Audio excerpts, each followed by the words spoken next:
Hola, bienvenidos una vez más a Relatos en la Ventana. Hoy vamos a leer un cuento de Osvaldo Soriano, que es un escritor argentino que fue uno de los más vendidos, si no el que más. No tengo el dato concreto si fue el top seller de la literatura argentina entre los años 80 y 90, pero sin duda un escritor que vendió muchísimo en esos años. A tal punto el dato que sí tengo en concreto es que a su muerte a mediados de los años 90, había vendido cerca de 1 millón de ejemplares de toda su obra.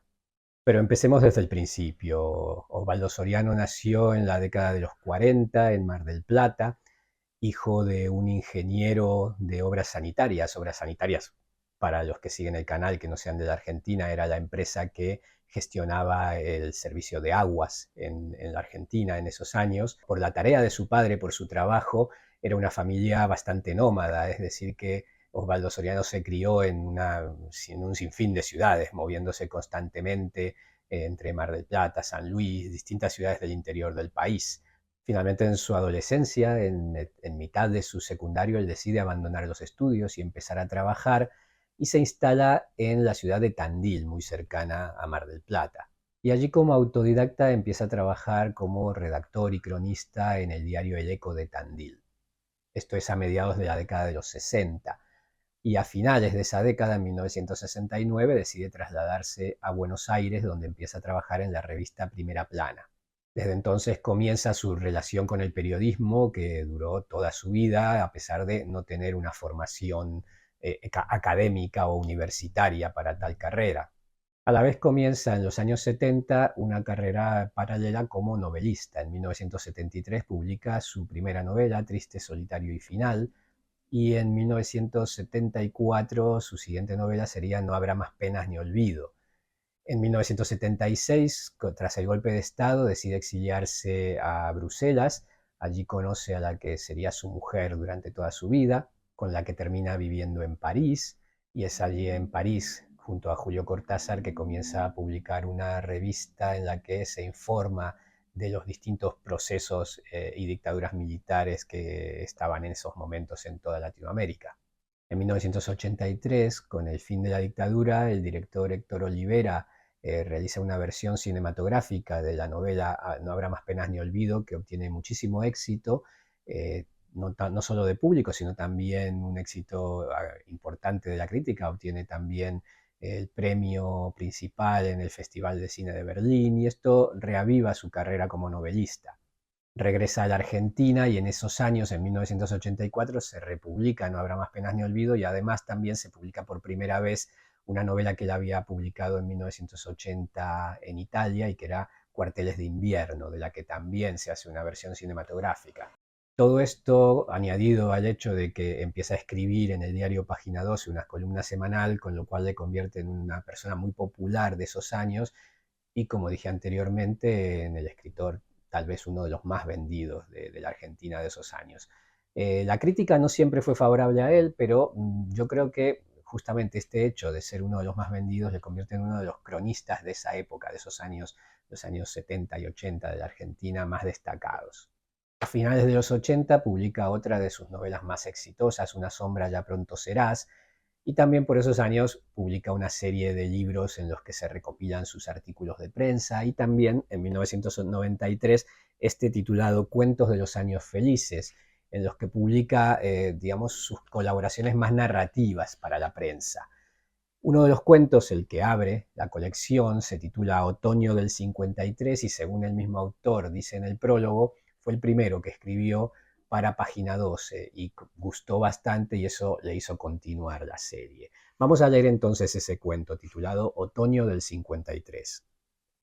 Salimos temprano de Neuquén, en un ómnibus todo destartalado, indigno de la acción patriótica que nos había encomendado el general Perón.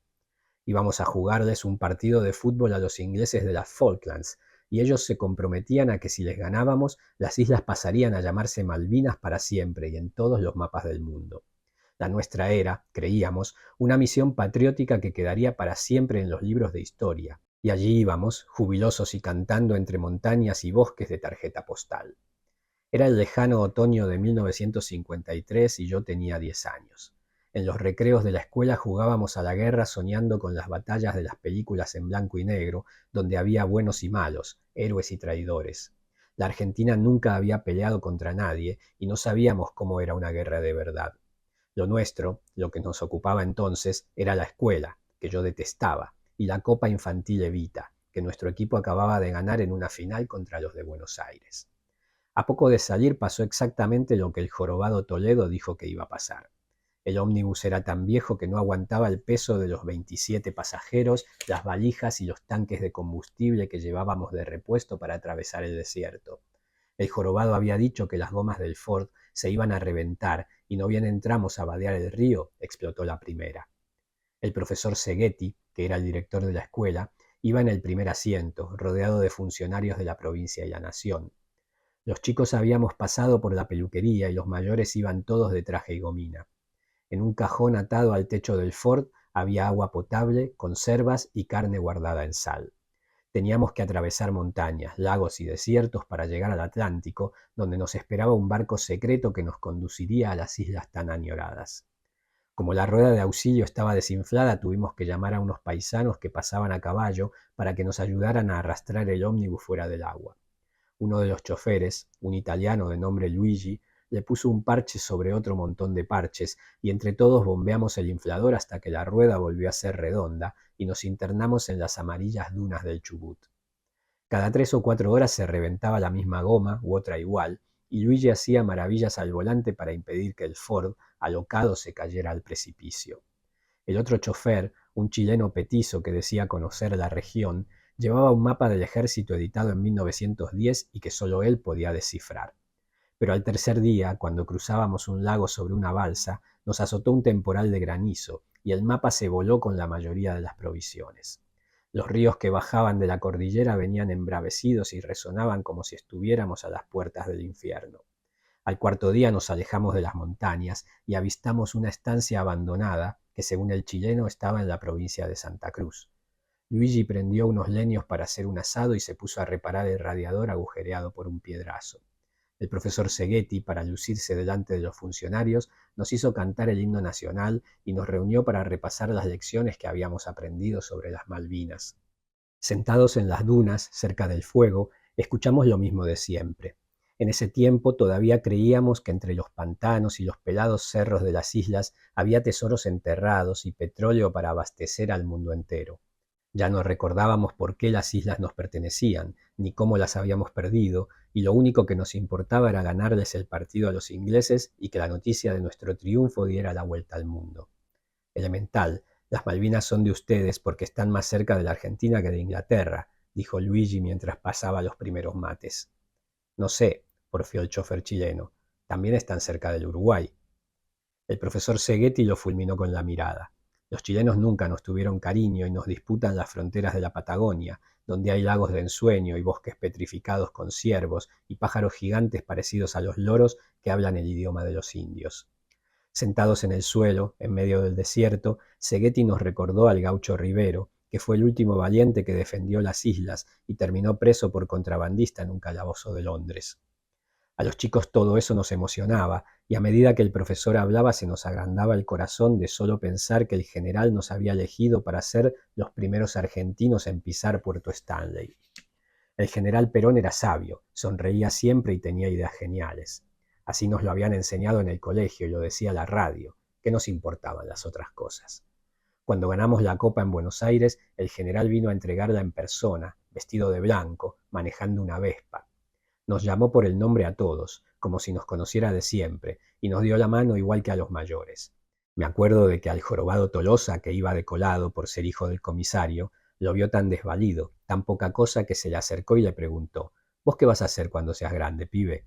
Y el jorobado le contestó: «Peronista, mi general». Ahí nomás se ganó el viaje a las Malvinas. De regreso a Río Negro me pasé las 36 horas de tren llorando porque Evita se había muerto antes de verme campeón.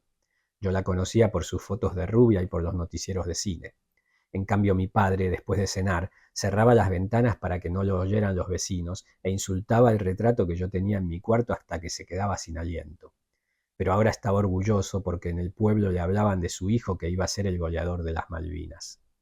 Seguimos a la deriva por caminos en los que no pasaba nadie, y cada vez que avistábamos un lago creíamos que por fin llegábamos al mar, donde nos esperaba el barco secreto.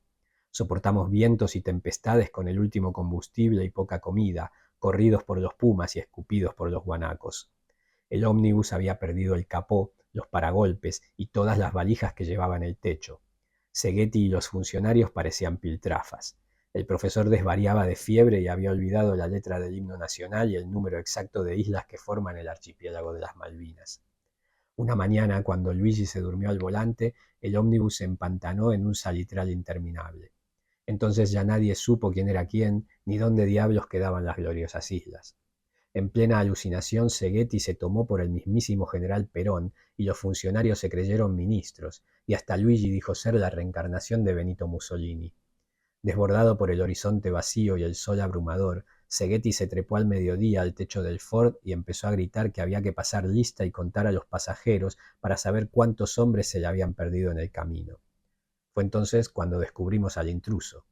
Era un tipo canoso, de traje negro, con un lunar peludo en la frente y un libro de tapas negras bajo el brazo.